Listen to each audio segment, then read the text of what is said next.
Буада яшәүче Рамил Әбделманов күптән түгел сыерлар асрау буенча крестьян фермер хуҗалыгы оештырды. Аңа бу эштә һөнәре буенча ветеринария табибы булган игезәк туганы Раил булыша. Бүгенге көнгә фермерлар сыер абзары төзеп куйдылар. Сыерларның берлешен сатып алдылар һәм эшчәнлекне башладылар. Аларның хезмәт процессын хәбәрчебез күзәтте. Элек Казанда яшәгән Рамил Әбделманов фермер хуҗалыгы оештыруга грантны моннан ел ярым элек алды. Туган шәһәренә кайтуга яшь кеше фермер булу турында хыялланды. Аның теләген гаиләсе дә хуплады.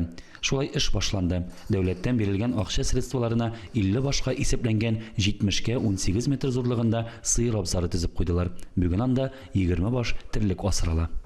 Менә бөенкендә пока эш сыер саулар. Калганнары барсы да буаз. 7-8 ай. Терлекләрне ашату рационын туганнар үзләре төзи.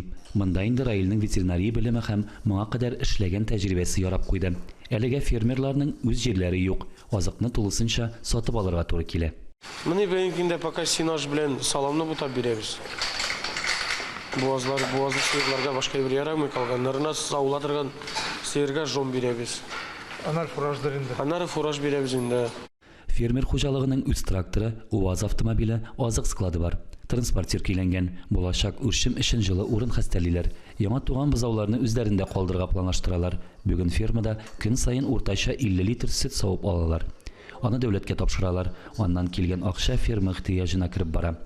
Егетләр белә, авырлыклар әле булачак, чыгымнар да әле керем ала башлаганчы да берничә ел кирәк булачак. Әмма алар бирешергә уйламый.